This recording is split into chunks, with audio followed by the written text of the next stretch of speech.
So, you have a Twilight sequel for me? Yes, sir, I do. This one's gonna be called New Moon, and it's gonna start with a shot of a moon. Oh, everything's making a ton of sense so far. Off to a good start. Yeah, so in this movie, Bella's gonna start being scared about growing older while Edward stays the same age. All right. But then Edward's like, you know, Bella, technically I'm 109. Oh, right, yeah. And jokingly, she's like, well, maybe I shouldn't be dating such an old man, you know, it's gross. So, you know, that's gonna be a funny little moment. That's absolutely correct, though. Anyway, then in class, they're gonna be talking about Romeo and Juliet, and Edward's gonna be like, the only way for a vampire to kill himself is to go in front of this committee in Italy. Oh, I wonder if that completely unnatural thing to say is gonna come into play later in the movie. It is, actually. Oh my god, what? I'm a writer. Wow, I guess you kinda are. And so later the Cullens are gonna have a birthday party for Bella, and she's gonna get a paper cut on some wrapping paper, so that just starts dripping blood. Not really how paper cuts usually play out. Well, this one's gonna frickin' drip blood, so Jasper, he's just gonna go nuts. Uh-oh. Yeah, so you know Edward has to step in and protect her. How does he do that? Well, he's gonna push Jasper away, but not before hurling Bella across the room into the wall and making her bleed even more. Oh, wow, probably didn't need to shove her. That part seemed unnecessary. Yeah, probably could have just done the pushing Jasper part, but he's gonna go ahead and injure Bella too. Well, okay then. So then Edward's gonna realize that it's too dangerous for them to be dating, you know? If he really wants to protect her, he has to break up with her. Oh, very sad. Yeah, so he brings her to this forest where hikers keep getting violently killed and breaks up with her and leaves. He leaves her alone in the death forest so she'll be safe? That's right, yeah, and so she gets lost and collapses and a shirtless guy picks her up. Wow, off to a terrible start in the I Gotta Protect Bella project. Yeah, so she's gonna be so sad, she's basically gonna be comatose and expressionless. More than usual? More than usual, yeah, she's basically gonna be in a sadness coma and sit in a chair for 3 months. I guess that'll be fun to watch. It might be. And so anyway, one day she realizes that when she does reckless things, she gets visions of Edward, so she decides she's gonna do that kind of thing from now on. Feels like maybe there are deeper mental issues going on there. Probably. So anyway, she's gonna start fixing up this old motorcycle with Jacob, and he has muscles now, so he has value as a human being and can be a love interest. Oh, he's worth something now. That's nice. Yeah, we're gonna have this little montage of them working on the bike together. She orders a pizza and throws a slice at him, and we're gonna transition into him catching a tool. What? Why would we? Well, it's gonna be a cool transition. Right, but it involves her whipping a slice of pizza across the room? Who does that? I don't know, but it's gonna be a cool transition. Well, okay then. Anyway, then she finally takes the bike out and has like 5 visions of Edward and immediately crashes and bashes her head on a rock.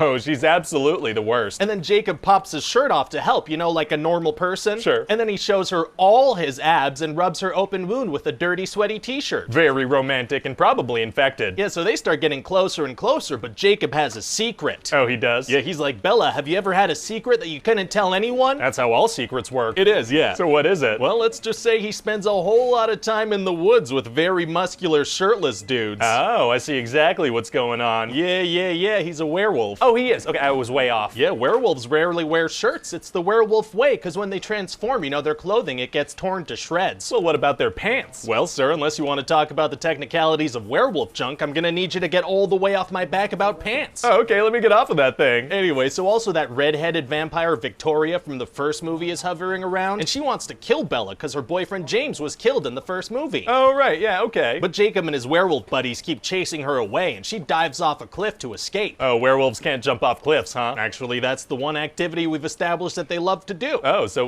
why? I don't know, but anyway, at the exact same time, Bella decides to jump off a cliff too. What? Why would she? I don't know, but anyway, now she's in the water at the same time as Victoria, so, you know, it's pretty dangerous. Wow, so what does she do? Well, she bashes her own head on a rock and passes out and has to be rescued. Oh, that is very on brand for her, but how come Victoria doesn't kill her while she's unconscious? I don't know. Fair enough. So anyway, then Alice shows up because she had a vision of Bella jumping off a cliff like an idiot and thought she was dead. Okay. And then Edward calls Bella's house, but Jacob picks up the phone. Well, who answers somebody else's phone? Characters that need to create misunderstandings to drive the plot forward. Oh, okay. Yeah, and because somebody died earlier in the movie, Jacob tells Edward that Bella's father is arranging a funeral, and then he hangs up the phone. Oh, so Edward thinks Bella is dead? He does, and now he wants to die too. Oh, it's like Romeo and Juliet, except, you know, just awful. What? So what does Edward do? Well, he goes to this vampire committee called the Volturi, and he's like, hey, please kill me, I'd like to die, and they're like, no. Oh, very mean of them. Or nice, I can't tell. Unclear, so now Edward has to find a way to make them kill him. Wow, so what does he do? Well, his plan is to take off his clothes in a public place, because apparently if people see a sparkly shirtless dude, they'll assume he's a vampire. Oh, exposing yourself in front of a crowd is tight. Have you done that? Yep, my hearing is next week. I'm pleading non-guilty, but there is a ton of video evidence. Well, okay then. Anyway, so Bella manages manages to get there in time and stop him. Wow, wow, wow, wow, wow, wow, wow. And he's like, you know, Bella, when I said I was leaving, you let me go, so you must not love me. Oh, that's a textbook manipulation and abuse tactic. Their relationship is very unhealthy, yeah. So anyway, now the Volturi have changed their mind and they do want to kill him. Uh-oh. Yeah, and they want to kill Bella too, because she knows too much. Man, gonna be tough to get out of that situation. Actually, it's gonna be super easy. Barely an inconvenience. Oh, really? Yeah, because as they're killing Edward, Bella's like, no, kill me instead. And, you know, that convinces them to let them all go. I thought they were gonna kill her too. Yeah, I don't know. Well, okay then. So then the Cullen family, they all agree to turn Bella into a vampire. Oh, very cool. And then we're gonna have this huge moment where Edward is like, okay, well, before we turn you into a vampire, you gotta do something for me. What is it? He's like, marry me. And then she gasps and we cut to black. Oh. Yeah, we get out of there on that shocking reveal. You know, I feel like agreeing to transform her into an immortal vampire is slightly bigger than a marriage proposal. Yeah, but this is like a cliffhanger. Is she gonna say yes? Well, she's already agreed to be a vampire with him forever. That's not even a question. Well, we're gonna cut to black. So what do you think? Well, it sounds like something the fans are gonna like a lot, and you know, hopefully the actors like it just as much. Oh, for sure.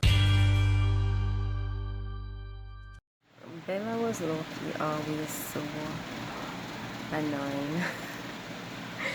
Like, hated it. Also, I forgot that I did not like New Moon. Like, I remember that I didn't like it, but I didn't remember how much I didn't like it. And even when, like, they were going to kill Bella anyways, and she's like, kill me, I'm like, they plan to. Like, she's just acting like... Bella was always annoying, but in this one, she was especially so. All the time when she was trying to get herself in trouble or...